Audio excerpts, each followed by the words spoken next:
En fait, la question juive, les questions du masculin et féminin, pouvaient sembler être extérieures au travail sur l'astrologie, viennent se greffer sur l'astrologie.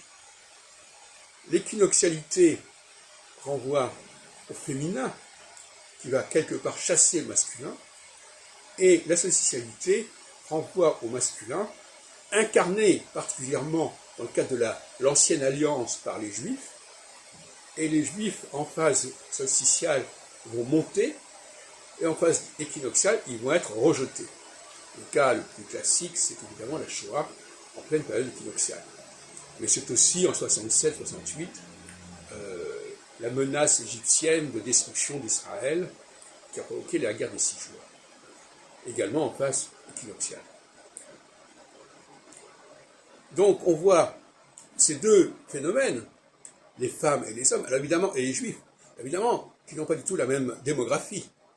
Les juifs constituent quelques millions de personnes dans le monde, peut-être une vingtaine de millions tout au plus. Les femmes, c'est plus la moitié de l'humanité. Mais c'est exactement ce rapport de force entre l'équinoxialité et la solsticialité. L'équinoxialité englobe tout le monde, et notamment les femmes, et la solsticialité englobe un nombre très limité de personnages, hein, de guides, de chefs, de leaders, de grands hommes, etc. Et les juifs font partie intégrante de cette population élitique, peuple élu, comme on dit. Donc il y a un déséquilibre. D'un côté, une humanité dirigée par quelques personnages, d'où un processus de ruissellement, comme dirait Emmanuel Macron, et d'autre côté, un phénomène qui vient d'en bas, c'est ce qu'on appelle la Nouvelle Alliance, qui est quelque chose qui embrasse le collectif. Donc les gens n'ont pas besoin de communiquer entre eux, ils sont marqués par le même déterminisme sous-jacent.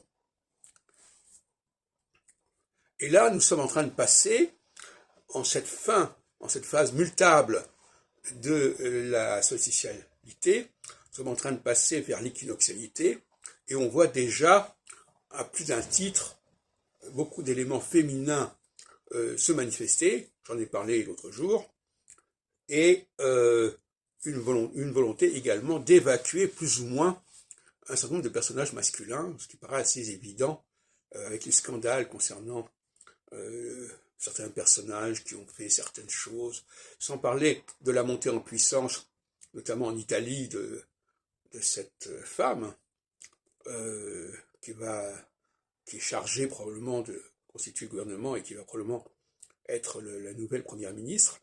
Alors que nous ne sommes pas nous ne sommes pas encore entrés en phase équinoxiale, mais nous sommes dans la phase mutable, ou pour moins dans le troisième tiers de la phase solsticiale, qui prépare justement l'émergence de la phase de solstice équinoxiale qui va suivre.